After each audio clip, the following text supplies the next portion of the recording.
Bunun ağzını aç.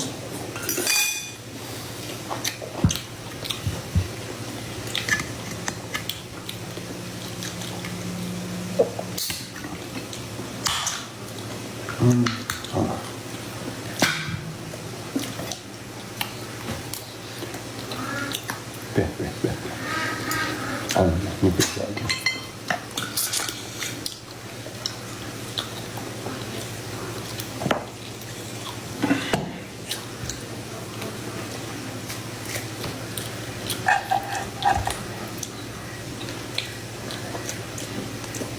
Bu kadar olmuş mu güzeldi? Keşke bundan iki keserdik. Haklı. Allah hakkı. Bu sene tatlıdı.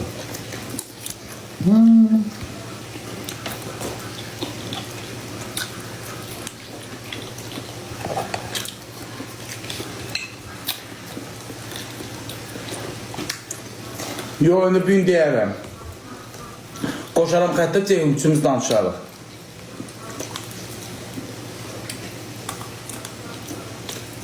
Mən belə söz görməmişəm də. Allah hamd olsun.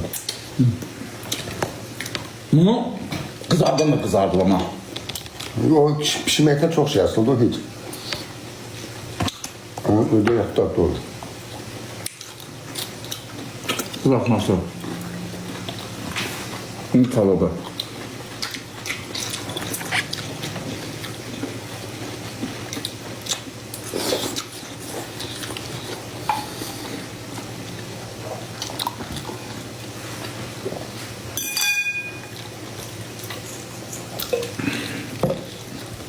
Ucunu donmuşum, sirkevini görmüyorsun. Çetin. Yok doymamışım.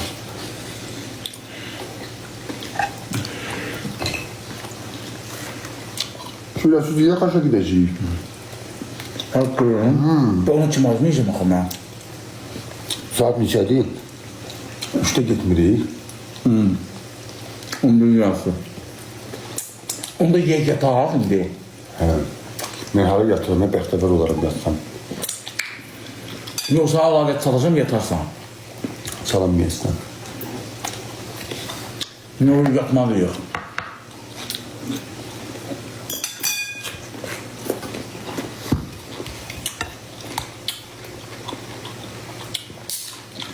Sen Allah ile çalmasın, gelsin zengule vurmağı biləsən.